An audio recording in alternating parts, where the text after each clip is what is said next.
All right, so let's dive into something pretty interesting today. We're looking at AI and its impact on service. And we've all heard the hype, right? AI is going to personalize everything, make things super efficient, create these seamless customer experiences. But are we missing something here? Yeah, I think we might be, because it seems like all these conversations about AI and customer experience, they're missing a really critical distinction. Okay, what's the missing piece here? What are we overlooking? I think it comes down to something simple but really profound, the difference between the customer who pays for a service and the service consumer who actually uses it. Huh. You're right. That is a subtle difference. It's like, you buy your kid that awesome new video game. Yeah, You're the customer, but they're the ones racking up all the hours on it. exactly. And that's really where the demand originates, right? With the service consumer. But it seems like so many AI strategies, they're still stuck in this customer-centric mindset, focused on optimizing things for the payer and not the user. So these sources we have, they're saying AI isn't really about customer centricity at all. It's about understanding the service consumer. Yeah, that's the core argument here. And it really reframes how we think about AI's potential impact. Okay, I'm intrigued. So how do we even start thinking about AI from this service consumer perspective? Well, one of the things these sources emphasize is this concept called Nutzeffekt. It's a German word that basically means the desired outcome or the utility that the service consumer is looking for. Okay, so it's not just about making things, faster, cheaper for the company. It's about figuring out what the user actually wants to get out of the service. Exactly. One of the sources puts it really well. They say real impact happens when AI accelerates Nutzeffekt, not just process efficiency. That makes a lot of sense. And there's this North Pole analogy that keeps popping up in the sources too. What's that all about?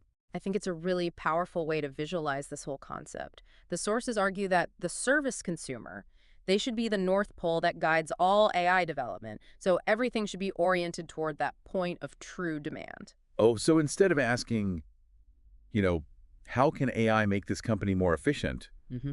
We should be asking, how can AI help the user achieve their desired outcome? Exactly. Huh, that's fascinating. But I'm curious, what do these sources say about traditional consulting firms and their approach to AI? Are they on board with this whole service consumer focus? Well, that's where things get a bit more critical. The sources point out a few potential blind spots that traditional consulting firms might have when it comes to AI. Oh, like what? Give me an example. For one, they talk about these slow playbooks, which basically means that a lot of consulting firms, they're using these outdated frameworks that just can't keep up with the rapid pace of AI advancements. Yeah, AI is evolving so quickly, it seems like yesterday's solution might already be obsolete. Exactly. And another issue is this heavy focus on internal efficiencies over consumer outcomes. So they're more concerned with helping the company save money or streamline processes than with actually improving the user experience. That's a key criticism. And then there's also the concern of vendor bias, where consulting firms might recommend certain AI solutions because they have partnerships with specific tech companies, even if those solutions aren't the best fit for the service consumer. Yeah, that makes sense. If their incentive is to push a particular vendor's product, they might not be prioritizing the user's needs. Exactly. And it's also worth mentioning that some of the most innovative AI solutions, they're actually coming from these grassroots AI initiatives Yeah. that are led by employees who are closer to the action, Yeah. who are directly interacting with service consumers every day.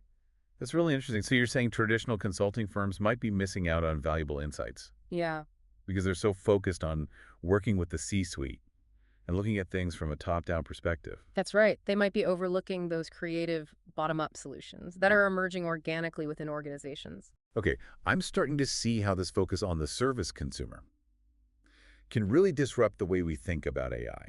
It's not just about optimizing internal processes anymore. It's about understanding the user's journey, their needs, and their desired outcomes. Exactly. And when you shift your perspective in that way, you start to see the true potential of AI to transform service experiences Hmm.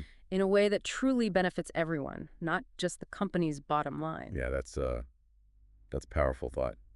So we're talking about this shift from customer centricity to service consumer centricity in AI, but I'm curious, what does that actually look like in the real world? Can you give me some concrete examples? Sure. Let's think about healthcare for a second. Say a hospital implements a new AI-powered diagnostic tool. Initially, they might focus on metrics like cost savings and efficiency gains. Yeah, because the hospital's the one paying for the AI system. Right. But if you shift the focus to the service consumer, the patient, Yeah. You start asking different questions. Like, is this tool leading to faster and more accurate diagnoses? Hmm. Or is it actually improving patient outcomes in their overall experience? Exactly. You're thinking about how AI can accelerate Nutzeffekt for the patient. A Yeah. system might be efficient from the hospital's perspective, but if it doesn't truly benefit the patient, then it's missing the mark. Yeah, that's a really important point. Efficiency is great, but it's meaningless if it doesn't translate into real value for the person using the service. Okay, let's take another example.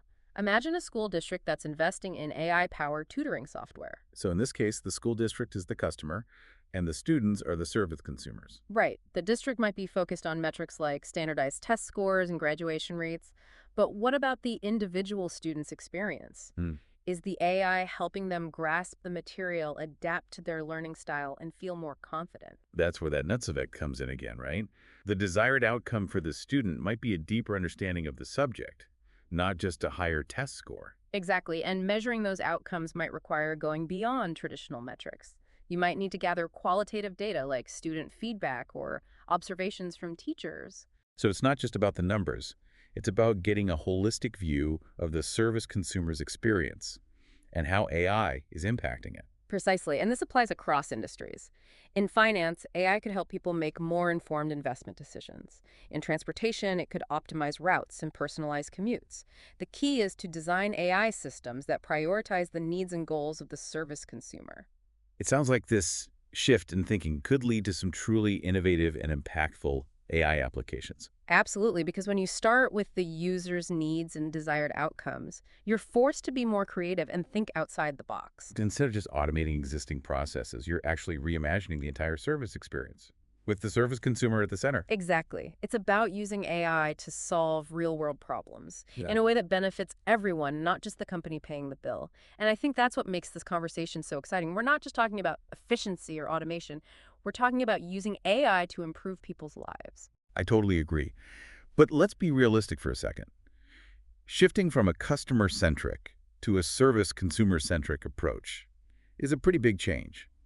What are some of the challenges organizations might face in making this transition? Well, one of the biggest hurdles is simply changing mindsets. Businesses have been conditioned to think in terms of customer centricity for so long. It's ingrained in their DNA.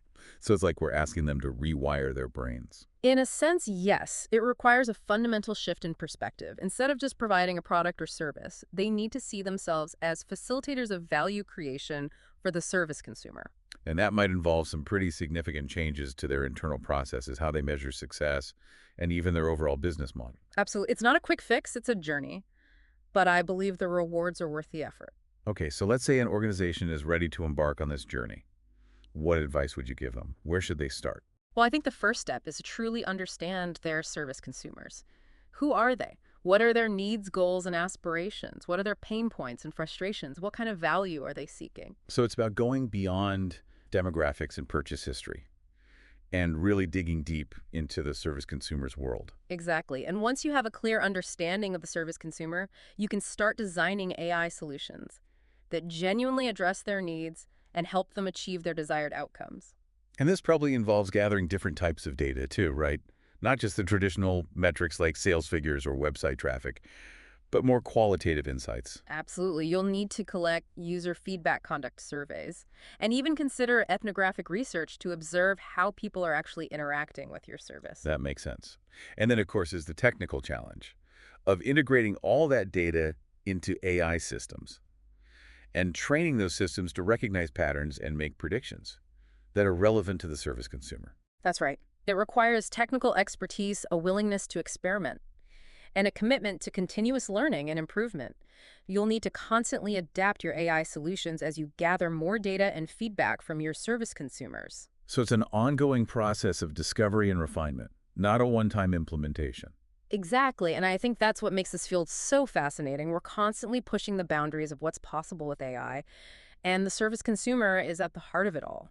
It's not just about building better technology. It's about building stronger relationships with the people who use that technology. Precisely. And those relationships are what will ultimately determine the success of any AI initiative. Remember, it's not about replacing human interaction, but about enhancing it, making it more meaningful and valuable for everyone involved. We've been talking about this shift, from a customer-centric approach to a service consumer-centric approach when it comes to AI, and it's a pretty big idea. I'm starting to see how it could really, change everything from healthcare to education. Yeah, it really is a fundamental shift. And I think one of the most exciting areas where this is all playing out is in the world of personalized Oh experiences. yeah, personalization is huge right now. It seems like every company is trying to figure out how to tailor their services to individual customers. That's true, but the irony is that most personalization efforts are still kind of stuck in that old customer-centric mindset. You know, they're using AI to analyze things like purchase history and demographics to segment customers and target offers. Which makes sense on the surface, right? You want to offer people things they're likely to buy. Of course, but what if we took it a step further? What if instead of focusing on what the customer has done in the past, we use AI to really understand their needs, preferences, even their emotional state in real Now time? you're talking. That sounds like a whole new level of personalization. Imagine an e-commerce site that uses an AI to analyze not just your past purchases, but also your browsing behavior, your social media activity, your current location, even your facial expressions as you shop. Okay, that sounds a little creepy. Like, is Big Brother watching me shop online now? It could be if it's not done ethically and transparently, but the potential is there to create an experience that feels incredibly personalized and helpful. Imagine a website that anticipates your needs before you even know you have them, suggesting products that perfectly match your style, your budget, and your mood. It's like having a personal stylist and shopper rolled into one, Yeah. but it's all powered by AI. Exactly, and it goes beyond just product recommendations.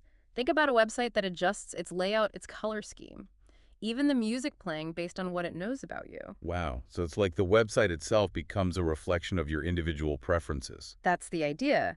And it could even offer personalized discounts, promotions, or loyalty rewards Yeah. that are tailored to your interests. This is all pretty mind-blowing, but I'm guessing it takes a lot of data and some serious AI power to pull this off. It definitely requires a sophisticated technical infrastructure. Right. And a really deep understanding of AI. But I think the technology is already there.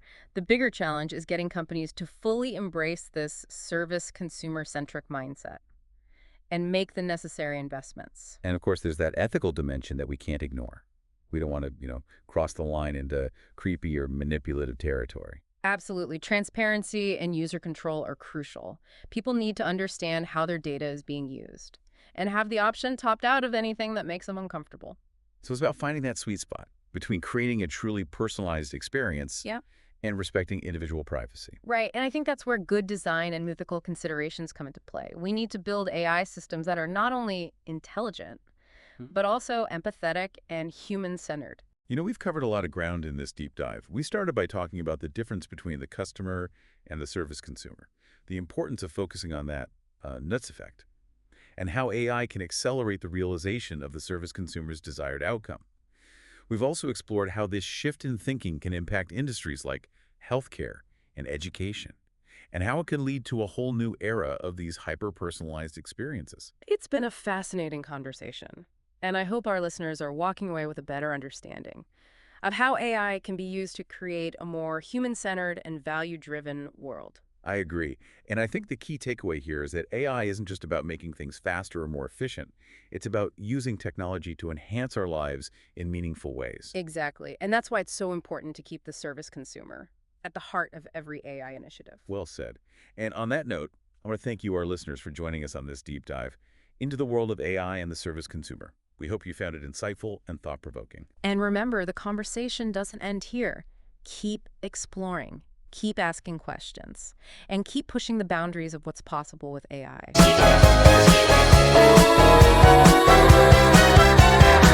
AllyAllez away, like dandelion sees display. Strength and service while you shine, spreading futures brightly.